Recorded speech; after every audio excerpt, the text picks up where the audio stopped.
పిత పుత్ర పవిత్ర నామమున ఆమేన్.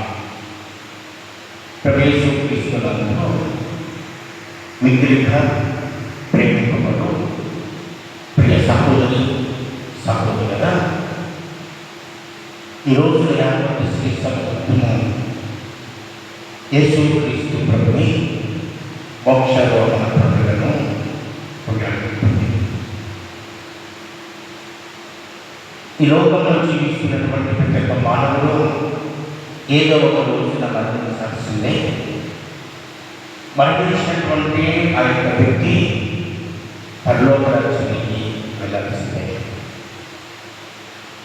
మరి ఈ రోజున మనమందరము కూడా ఆ పరలోక రాజ్యానికి మనం వెళ్ళాలి అంటే ప్రభు మనకంటే ముందుగా ఆయన మోక్షారోహణం కావాలి. అందుకోసమని ప్రభు ఆయన పునరుత్థానమైన తర్వాత 40వ రోజున తండ్రి దేవుడి దగ్గరికి ఆశీనులై ఉన్నారు. మరి యేసు క్రీస్తు ప్రభు మోక్షారోహణం మనకు ఏం బోధిస్తుంది? మనము బైబిల్ వాక్యం ఆలోచించినట్లయితే యోహాను సువార్త 14వ అధ్యాయంలో మనము ధ్యానం చేసినట్లయితే, నా తండ్రి గృహమున అనేకమైనటువంటి నివాస స్థలములు కలవు, నేను మీకంటే ముందుగా వెళితేనే కానీ నేను మీకంటూ పరలోక రాజ్యంలో ఒక నివాసాన్ని ఏర్పాటు చేయగలను చెప్పేసి యేసు క్రీస్తు ప్రభు తన శిష్యులకు ఈ అభయహస్తపు మాటలను తెలియజేసి ఆయన పరలోక రాజ్యానికి వెళ్ళి ఉన్నాడు. ప్రియ సహోదరి సహోదరులారా, మరి ఈ రోజున మనమందరము కూడా ఆ యొక్క పండుగ అన్నటువంటి మనందరికీ కూడా ఒక సంతోషాన్ని కలిగించే ఒక గొప్ప పండుగ. ఎందుకంటే ప్రభు మనందరి కోసము పరలోక రాజ్య ద్వారపు తలుపులను ఆయన మన కోసం ఆయన తెలుస్తున్నాడు. కావున మరి ఈ సమయంలో ఆ పరలోక రాజ్యం చేరుకోవాలంటే మనం ఏం చేయాలి? ఉదాహరణకు మనము బైబిల్లో ఆలోచించినట్లయితే ప్రభు తన శిష్యులకు ఈ విధంగా తెలియజేస్తున్నా ఉన్నారు, ఇదిగో మీరు ప్రపంచమంతా తెలియదు సకల జాతిలకు సువార్తను బోధించండి. మరి ఈనాడు ప్రభు మనకు బోధించినటువంటి ఆ యొక్క బోధనను మనము అర్థం చేసుకుని ధ్యానం చేసి 10 మందికి మనం వాక్యాన్ని బోధించాలి. అదేవిధంగా యేసు క్రీస్తు ప్రభు మనందరం కూడా సాక్షిగా జీవించాలి. ఎలాంటి సాక్ష్యం అంటే, ఒక గ్రామంలో ఒక ధర్మరాజు అన్నటువంటి వ్యక్తి ఉన్నాడు. ఆ వ్యక్తి ఇప్పుడు ధర్మం ప్రకారం జీవిస్తున్నటువంటి వ్యక్తి, మంచి పేరు సంపాదించుకొని కొద్ది రోజుల తర్వాత మరణించున్నాడు. ఆ ధర్మరాజు అన్నటువంటి ఆ వ్యక్తికి 3 కుమారులు ఉన్నారు. ఆ 3 కూడా గట్టి నిర్ణయం తీసుకున్నారు, ఇదిగో మా తండ్రి పేరు ఎలగట్టాలని చెప్పేసి. అప్పుడు పెద్ద కుమారుడు ఏం చేస్తున్నాడు? తన తండ్రి పుట్టి పెరిగి మరణించినటువంటి గ్రామస్తులు ఎవరు కూడా మా తండ్రిని మర్చిపోకూడదు అని చెప్పేసి ఆ గ్రామ నడిపొట్టున తన తండ్రి యొక్క విగ్రహాన్ని ప్రతిష్ఠించున్నాడు. రెండో వ్యక్తి ఏం చేస్తున్నాడు? ఇదిగో ఈ తరం మాత్రమే కాదు, రానున్న తరాలు కూడా మా తండ్రిని జ్ఞాపకం చేసుకోవాలి అన్నటువంటి ఉద్దేశం చేత పుస్తకాన్ని ఆయన గురించి అందరికీ పంచిపెట్టాడు. మరి చివరి కుమారుడు చేసినటువంటి పని, ఇదిగో తన తండ్రి లోపం ఉన్నప్పుడు ఎవరికైతే మరి సహాయం కోసం తన దగ్గరకు వచ్చి సహాయం అందించినటువంటి అందరికీ కూడా సహాయం చేసి ఉన్నాడు. ఆ చివరి కుమారుడు కూడా ఇదిగో నా తండ్రి చేసినటువంటి సహాయాన్ని నేను కూడా చేయాలి గట్టి నిర్ణయం తీసుకొని ఎవరైతే సహాయం కోసం అతని దగ్గరికి వచ్చి అందిస్తారో అందరికీ కూడా సహాయం చేస్తున్నాడు. ఆ సమాజంలో ఉన్నటువంటి వారందరూ కూడా ఆ చివరి కుమారుడు చేసినటువంటి ఆ యొక్క మంచి పనిని గుర్తించుకొని ఇదిగో తన తండ్రి లాగా ఇతను కూడా ఆ మంచి పనులు చేస్తున్నాడని చెప్పేసి సమాజము ఆ వ్యక్తిని అభినందించిందంట. ఈ సహోదరి సహోదరులారా, మరి ఈనాడు మరి మనమందరం కూడా యేసుక్రీస్తు ప్రభువు యొక్క బిడ్డలుగా ఈనాడు మనమందరం కూడా ప్రభు బోధించినటువంటి బోధనలు ఈనాడు మనందరం కూడా సాక్షులుగా మనం జీవించాలి. అప్పుడే ఈ మోక్ష పండుగకు అర్థము పరమాత్మ అనేది ఉంటుంది. సహోదరులారా, ఇక మోక్షలోకం గురించి ఒకే ఒక మాట చెప్పాలంటే, తండ్రి దేవుడు తన కుమారుడికి అప్పగించినటువంటి ఆ యొక్క పనిని భూలోకంలో ఆయన సంపూర్తిగా కొనసాగించి ఈ రోజున తండ్రి దేవుడి దగ్గరికి ఆయన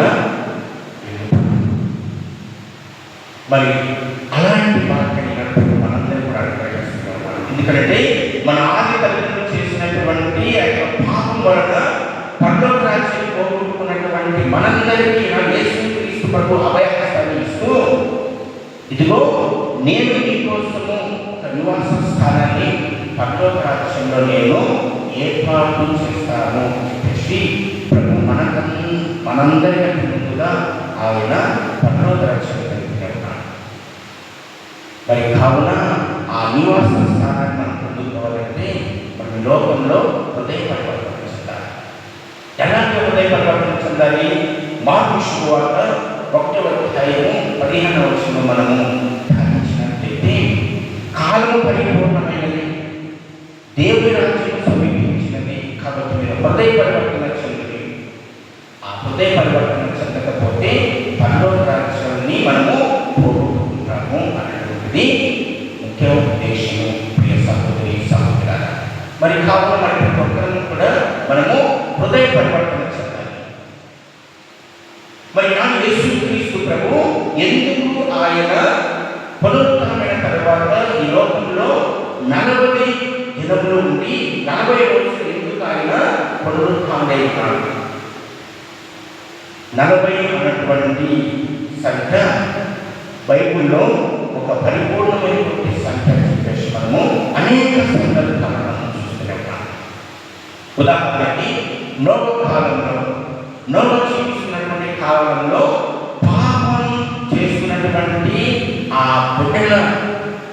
పాపం చేసుకున్నటువంటి ఆ బిడ్డల యొక్క శిక్షను దేవుడు ఏ విధంగా నాశనం చేస్తూ ఉన్నాడు?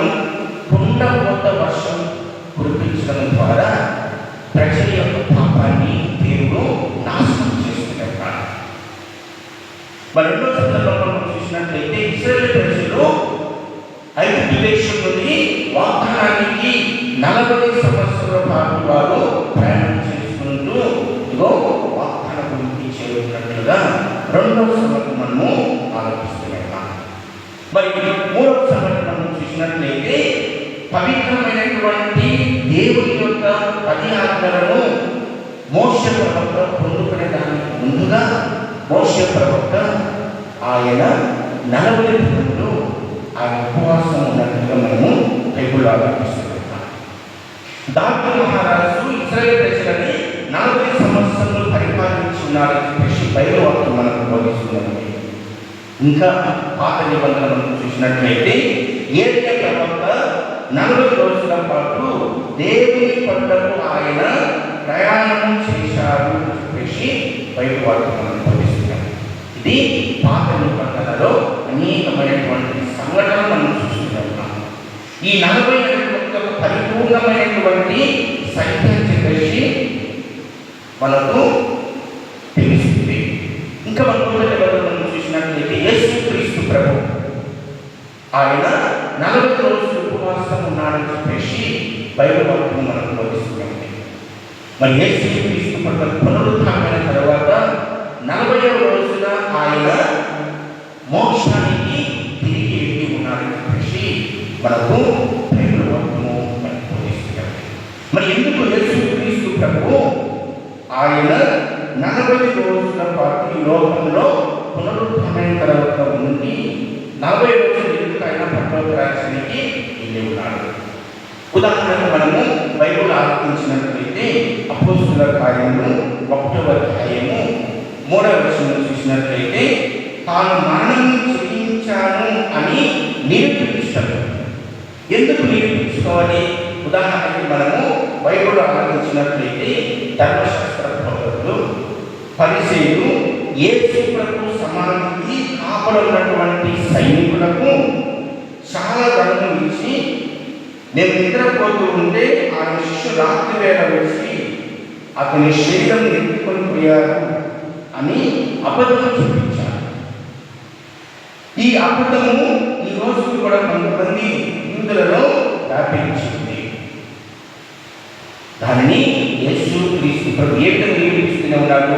ఇదిగో నా శరీరాన్ని నా శిష్యులు ఎత్తుకొని పోలేదు, నేను సజీవుడైనటువంటి దేవుని యొక్క కుమారుడను, 3వ రోజున ఉచితంగా పునరుత్థానమైనటువంటి దేవుని యొక్క కుమారుడను అని నిరూపించుకునే దానికి యేసు క్రీస్తు ప్రభు ఆయన 40 రోజుల పాటు అనేక మంది చెప్పండి ఎవరు యేసు క్రీస్తు ప్రభు యొక్క పునరుత్థానాన్ని నమ్మనటువంటి వ్యక్తులకి, అవిశ్వాసంతో అపనమ్మకంతో జీవిస్తున్నటువంటి వ్యక్తులకి యేసు క్రీస్తు ప్రభు అనేక సందర్భాలలో దర్శనమిచ్చి ఆయన తన పునరుత్థానాన్ని నిరూపించుకునేదానికి ప్రభు ఈ లోకంలో పునరుత్థానం తర్వాత 40 రోజుల పాటు అనేక మంది చివరికి ఆయన దర్శనాన్ని అనుగ్రహించినట్లుగా మనము బైబిల్ ఆలోచిస్తున్నాం. ఇంకా 2వ సందర్భం మనం చూసినట్లయితే అపోస్తలుల కార్యములు 1వ అధ్యాయము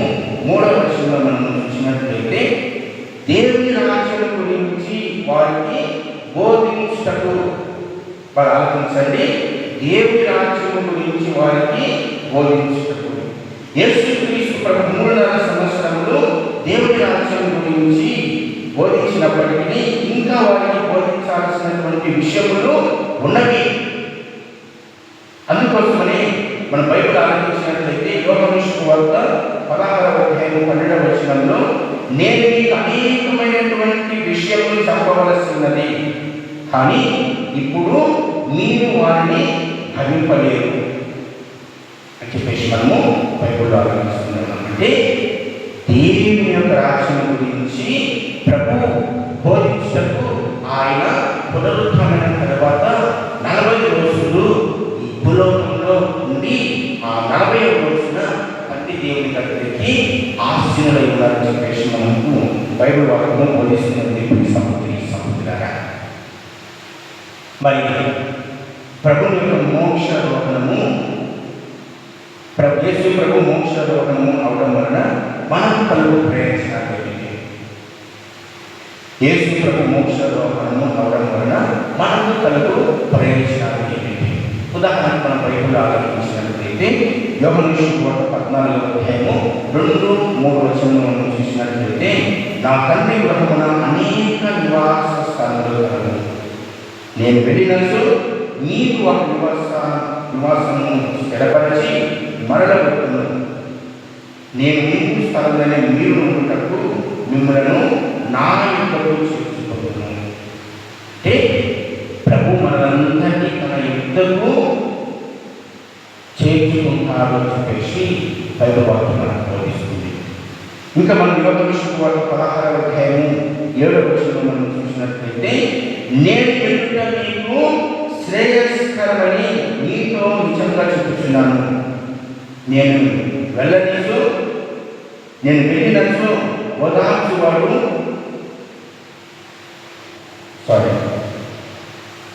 యోహాను సువార్త 16వ అధ్యాయం 7వ వచనంలో నేను వెళ్ళుట మీకు శ్రేయస్కరమని నీతో నిజంగా చెప్పుచున్నాను, నేను వెళ్ళనీసు ఓదార్చువాడు మీ యొద్దకు రాడు, నేను వెళ్ళినచో ఆయనను మీ వద్దకు పంపెదనని చెప్పేసి బైబిల్ వాక్యం బోధిస్తుంది. అదేవిధంగా యోహాను సువార్త 14వ అధ్యాయం 12వ వచనంలో మనం చూసినట్లయితే నేను తండ్రి యొద్దకు వెళ్ళుచున్నాను కనుక నన్ను విశ్వసించువాడు నేను చేయు క్రియలను చేయును అని చెప్పేసి బైబిల్ వాక్యం మనకు బోధిస్తుంది. మరి సహోదరులారా, మనందరి కోసము యేసు క్రీస్తు ప్రభు పరలోక రాజ్యంలో నివాసాన్ని ఆయన ఏర్పాటు చేయబట్టి ఈ రోజున ప్రభు పరలోక రాజ్యానికి వెళ్ళాలి. అందరి కోసం పరలోక రాజ్యానికి వెళ్ళి నీ కోసము నా కోసం అందరి కోసం నివాస స్థానం ఏర్పాటు చేసుకున్నాడు. మరి ఆ నివాస స్థానాన్ని పొందుకోవాలంటే ఈ లోకంలో ప్రభు బోధించినటువంటి ఆ యొక్క బోధనను మనం విశ్వసించాలి, విశ్వసించినటువంటి దాన్ని పాటించాలి, పాటించినటువంటి దాన్ని మనల్ని మనం ప్రకటించాలి. అప్పుడే ఆ మోక్ష వాక్యాన్ని మనము పొందుకుంటాం. మరి కావున సహోదరి సహోదరులారా, మరి మోక్ష పరలోక రాజ్యంలో యేసు క్రీస్తు ప్రభు, మోక్షలోకమైనటువంటి యేసు క్రీస్తు ప్రభు మనందరికీ ఆ మోక్ష ద్వారాలను తెరిచే వాక్యాన్ని ప్రభు మనకు అనుగ్రహించమని ఈ సమయంలో ప్రత్యేకించి ఆ ప్రభు చూసి మనం ప్రార్థన చేస్తున్నాం.